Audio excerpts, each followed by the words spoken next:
అండి. ఇంటి నిండా చాలా పనులున్నప్పుడు వాటిని నేనే విధంగా చేసుకుంటాను ఈజీ టు వేలో మీకు చెప్తాను. వీడియో ఎక్కడ స్కిప్ చేయకుండా అయితే చూసేయండి. నేనేమన్నా పని ఏదైనా స్టార్ట్ చేశాననుకోండి, మా పిల్లలు కూడా మొత్తం బుక్స్, బ్యాగ్స్ అన్నీ తీసి వాళ్ళు సర్దేసుకుంటూ ఉంటారనమాట.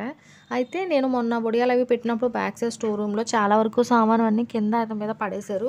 వాటిని ఈ విధంగా చేసేసారన్నమాట. వీటన్నింటిని మళ్ళీ క్లీనింగ్ ప్రాసెస్ చేసేసుకొని, ఆ తర్వాత వీటిని మొత్తం అట్టపెట్టెలో పెట్టేసి స్టోరేజ్ అయితే చేసేసుకుంటానండి. యాక్చువల్‌గా ఈ విధంగా ఉండాలండి అసల. అటువంటి దాన్ని మొత్తం ఆ విధంగా అయితే చేసేసామన్నమాట. అయితే మనం ఏ పనన్నా చేసుకునేటప్పుడు శుభ్రంగా క్లీన్ చేసుకొని, ఈ విధంగా అట్టపెట్టెల్లో పెట్టుకొని ప్యాక్ చేసేసుకున్నాం అనుకోండి, పదే పదే తోముకునే పని ఉండదన్నమాట. ఇదివరకు రోజుల్లో అయితే సన్‌సైడ్‌ల మీద రాగి బిందులు, ఇత్తడి బిందులు పెట్టుకుని అదొక ఇదిగా పెట్టుకునేవారు. వాటిని తోమడానికే చేతులు పడిపోతుంటాయి కాబట్టి దానికంటే ఇదే బెస్ట్ మాట. నేను అందుకోసం అని చెప్పి ఈ విధంగా అయితే పెట్టుకుంటాను. అట్టపెట్టెలో పట్టలేని వాటిని ఈ విధంగా షెల్ఫ్‌లో కూడా పెట్టుకున్నానన్నమాట.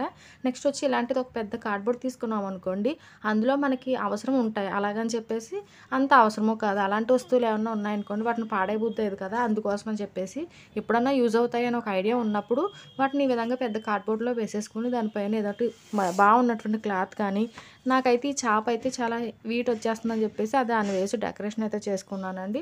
అలాగైనా చేసుకోవచ్చు. నెక్స్ట్ వచ్చి ఈ విధంగా మొత్తం అన్నింటినీ క్లీనింగ్ ప్రాసెస్ అప్పుడే తీసేసుకొని దేని దానికి తుడిచేసుకొని ఎప్పుడప్పుడు తుడిచేసుకుంటే పెద్ద పనిగా కూడా అనిపించదు. చాలా నీట్‌గా, ప్లెజెంట్‌గా కూడా ఉంటుంది కదా! అందుకోసం అని చెప్పేసి ప్రతి కార్నర్‌లోని మనకి వీలున్నంత వరకు క్లీనింగ్ చేసేసుకొని పెట్టుకోవడం బెస్ట్ మాట. నేను అది కూడా ఫాలో అయిపోతానండి.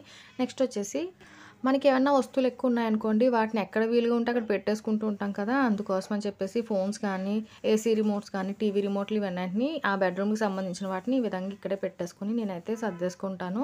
ఇలా సర్దుకోవడం వల్ల ఎక్కడ ఏది ఉందనేది క్లియరెన్స్ అనేది ఉంటది కదా! అందుకోసం అని చెప్పేసి అటు ఇటు పాడేసే పని ఉండదు. అవన్నీ అయిపోయిన తర్వాత పరుపు కవర్ కూడా తీసేసి ఈ విధంగా బెడ్‌షీట్ అయితే వేసేసుకున్నాము. మనం పరుపు కవరు అంతా వేసేసిన తర్వాత బెడ్‌షీట్‌ని ఈ విధంగా కూముతో అనుకున్నారనుకో చాలా ఈజీగా మనము సక్కబెట్టేసుకోవచ్చు మాట. నెక్స్ట్ వచ్చేసి కిచెన్ దగ్గరికి వచ్చేటప్పటికి మొత్తం ఈ విధంగా సర్దానండి. ఎందుకంటే వాటికి ఉన్న పేపర్స్ చాలా డస్టీగా అయిపోయాయని చెప్పేసి వాటిని అయితే తీసేసి క్లీనింగ్ అయితే చేసుకున్నాను. నేను చేసుకున్న ఈ క్లీనింగ్ అనేది అక్షయ తృతీయకి కూడా నాకైతే సరిపోతుందన్నమాట.